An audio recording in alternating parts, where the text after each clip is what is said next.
Hey everybody, it's Marvin with PID Floors. Today I'm joined by William Richards, author of Against the Grain, Mass Timber in the Home. We're going to talk a little bit about the book, how he got into mass timber, and a little bit more.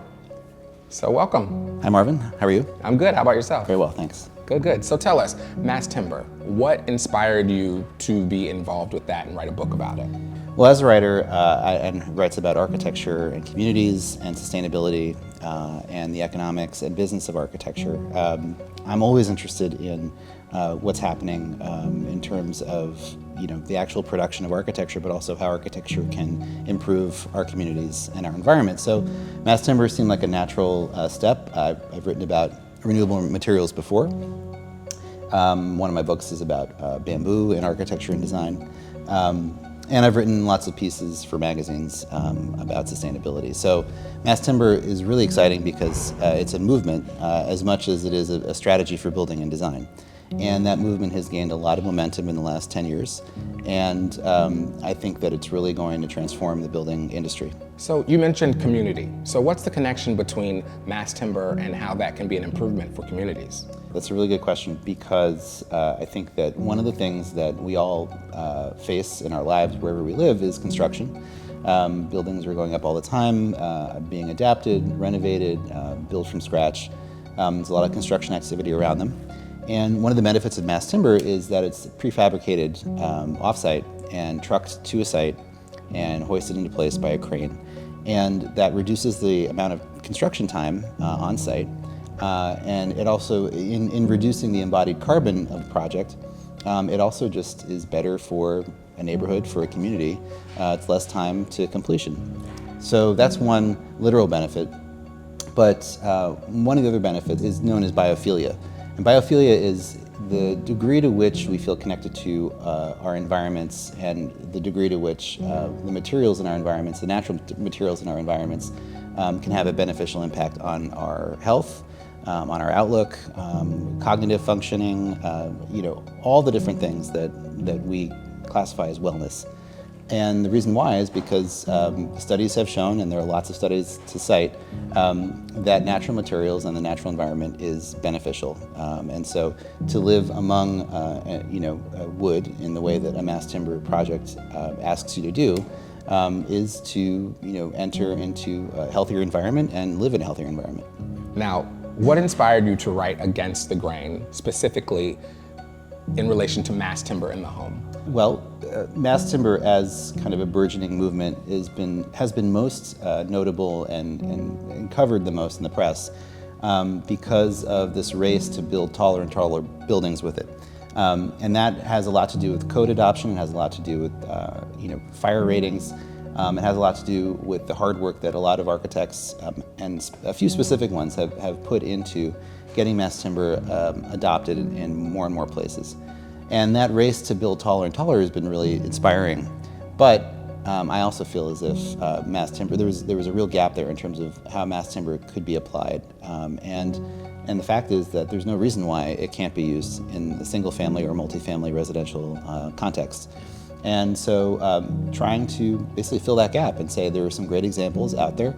And this is something that residential architects and designers should be thinking about and specifying for their homes, whether that's an adaptive reuse project or new construction or renovation or what have you. So tell me, what is the difference that people that are building with mass timber will find when they're building with mass timber versus other materials? Sure, that's a good question. So mass timber is prefabricated panels and beams and trucked to the site. And one of the chief differences is its composition. First of all, it's wood. And it's wood that's been kind of created in strips and then, depending on the product itself, kind of laid in a crosshatch pattern. And so when you do that, that makes it as strong as steel, so it has these kind of structural benefits. But then when it's used in a panel form to be the finishing material for an interior, it really is, many mass timber interiors look kind of Scandinavian in their in the way that the room looks, and that's kind of the environment that you find yourself in. And again, this idea of living, in an environment that's dominated by wood has all sorts of other benefits. So it sounds like mass timber as a material is more a newer sort of thing that people are doing. So what are challenges that you found when researching for this book? Absolutely. There were a few challenges. I think the biggest one was trying to understand the different perspectives of the people involved. You have architects, you have builders, and contractors who specialize in working with mass timber. You've got product manufacturers, and then you've got everyone else along the supply chain. And I think that the biggest challenge in all of that is trying to understand exactly what everybody seems to think about their own industry, what the industry wants to say about itself, and then what are the examples showing us? What is the evidence showing us of how this industry is maturing and how this industry is evolving? The other perspective in creating a book is to try to always understand the photographer's perspective, because the book is dominated by text and images, and each one of these pictures is a work of art in and of itself. And so it's really important to kind of understand the photographer's agenda in photographing a building in a certain way, and what they're trying to say about that scene, what they're trying to say about that location in the home, and mapping that onto the intentions of the architect. And then also the other party here that I have mentioned are the clients. These clients have taken a big leap of faith in working with a material that's tested in a limited way, but not as common or as ubiquitous as some of the other more conventional materials. So they take a big leap of faith, and that courage should be rewarded, I think, because the end product it's a series of beautiful homes in this book. But there are tons that are not in this book too. And in New York, there are some examples as well that are going up, and I think well worth everybody's time to go check out. Tell me a bit about where mass timber fits in the larger conversation of sustainability. Well, sustainability for the last 30 years has really been dominated by the rise of these certifications and rating systems. You all know them, everyone knows them, and they've been an important driver, I think, in terms of public awareness about what sustainability is and what the responsibility of design and construction is to try to work in a sustainable way. With mass timber, in particular, how it fits in is that it's not. The thing with the rating systems and the certifications is that it's about accumulating a bunch of small things that add up to a big thing. And mass timber, in and of itself, is a big strategy. It's a big thing already. It's a big strategy in terms of how it influences design. It's a big strategy in terms of how it influences the creation and the construction of a mass timber home, or any building that's mass timber for that matter. So I guess how it fits in is that it's not just about slotting into a certifications or rating system. It's its own idea, it's its own agenda, it's its own strategy, and as a result, it's a distinctive way of designing and building. Beyond mass timber, what other trends do you see that are going to help define the future of architecture and design?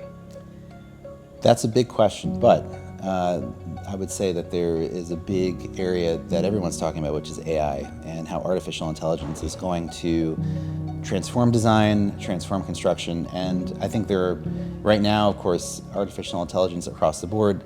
There's a lot of data, there's a lot that can be done for the consumer, and there's a lot of promises that people are trying to live up to.